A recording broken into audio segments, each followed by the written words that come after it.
Well, today I'm going to share a little bit of a different type of recipe with you, and I'm really excited about it. Kyle and I both love Chinese food, but you know, I really don't cook much of it at home. And the recipe that I'm going to try today, it's actually the first time that I've done it, and I'm going to do it here with you.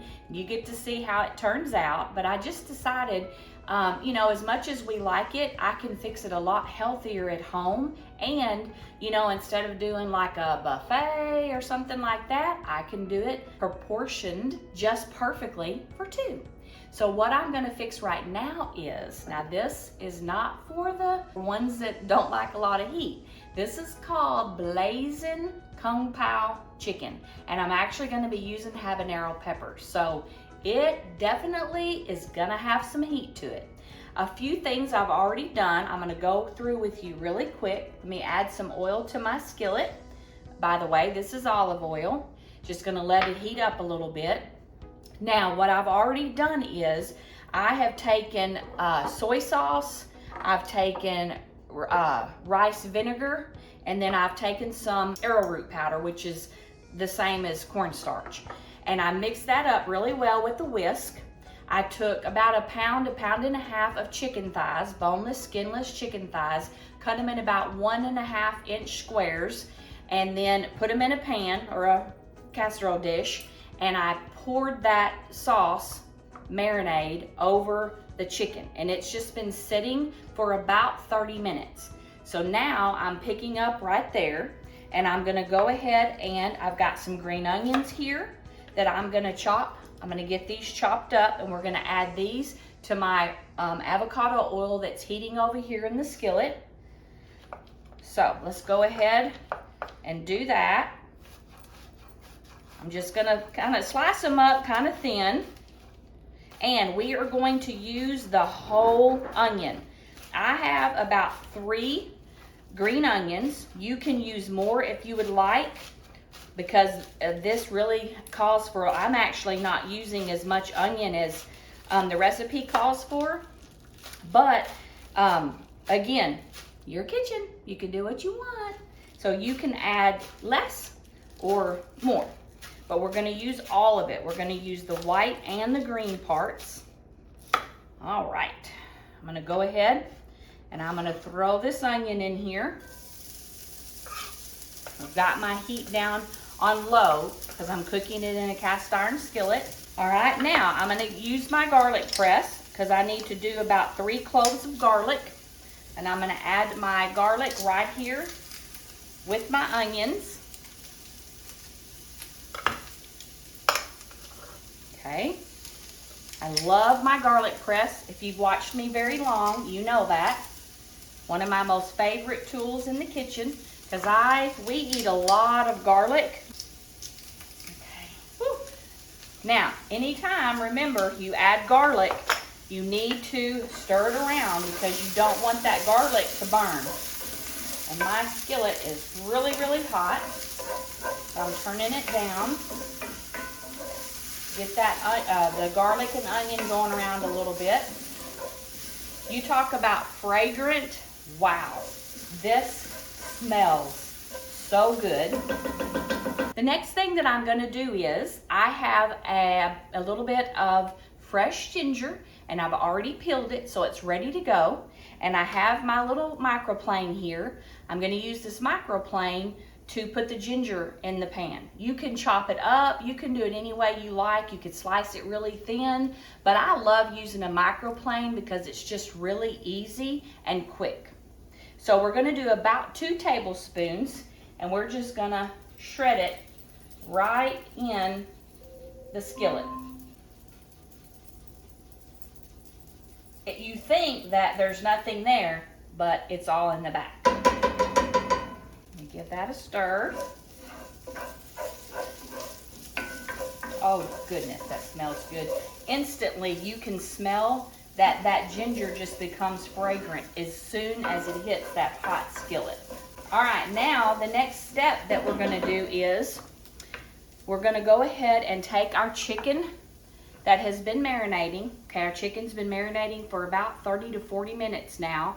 And we're gonna put the chicken in as well as the marinade. We're gonna put it all in there. You wanna do it very carefully because your skillet is hot. So when you put this liquid in there, it's gonna shout, talk to you, steam, it's gonna do all kinds of stuff. That wasn't too bad.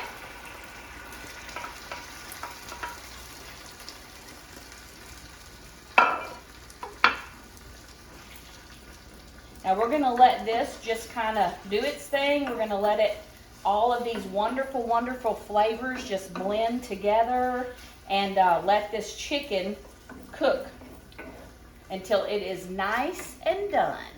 Okay, the chicken has been cooking for about 5 minutes, which is what you want. You want it to cook for anywhere between probably 3 to 6, 7 minutes. You just want to make sure it's good and done, but that's what's great about these thighs and cutting them small is it cooks pretty fast. Now, I've got some gloves on because the next thing that we're going to do is we're going to add habanero pepper to this dish. And I don't usually wear gloves with jalapeno peppers. A lot of people do, and that's fine.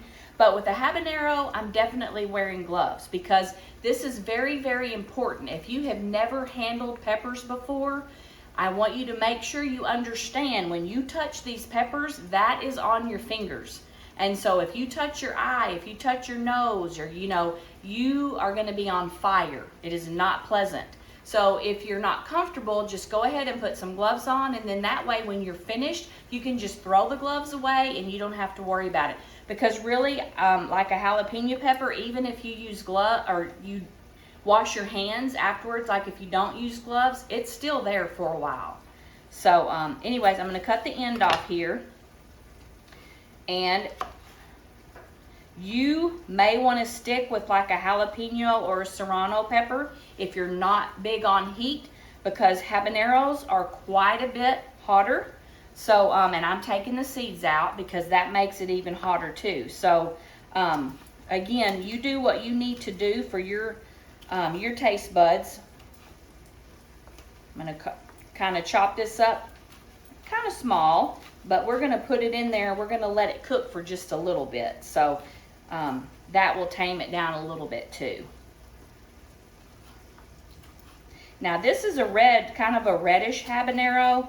There are orange habaneros that are even hotter than these. Now if it were up to Kyle, he would probably put a couple of these in there, but I am going to be careful.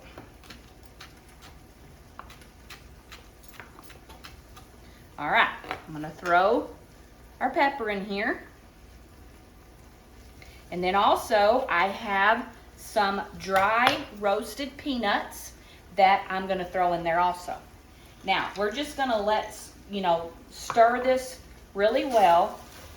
You can see my sauce is really getting thick, which is great. That's what that cornstarch is for, or that arrowroot powder. It causes that sauce to thicken up, and that's the kind of texture that you want for this chicken dish. Now, another thing that I did beforehand was I went ahead and I cooked some basmati rice. And so we're going to serve this on top of the rice. But that's just something that I went ahead and took care of. It's just been sitting on the stove, done, and it's still warm, so we're good. Look at that. That looks, and you have to take my word for it, but it smells delicious.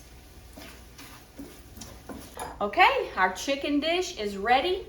And oh my goodness, it looks good, it smells good. And you know what? This is a wonderful recipe because it is so easy. There's not a lot of ingredients, not a ton of prep work, and it is a really great amount when you're cooking for two. Another dish that you definitely want to have in your recipe box or however you keep your recipes in your kitchen. All right, I'm gonna serve us up or fix us a plate. So I'm going to put some rice on the base. And I used basmati rice, but you can use white rice, brown rice, you can use whatever kind of rice you like.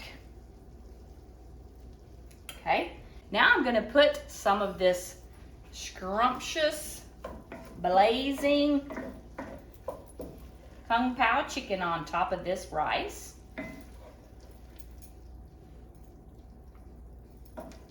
Woo-wee! I think this is gonna be a keeper. You know, I've told you a lot of times, I'll ask Kyle, is this a keeper or is this a, no, get rid of her. Get rid of her. I think this is gonna be a keeper. We both love Chinese food. I am going to garnish mine with some crushed up peanuts that I have here. Okay, I'm gonna garnish it with that. And also, you could garnish it with some fresh green onions if you wanted to give it a pop of color, because that's always good to add some freshness to your dish. And another thing that would be really good is if you wanted to garnish it with cilantro. But Kyle is not a cilantro fan, so I'm just gonna stick to the peanuts.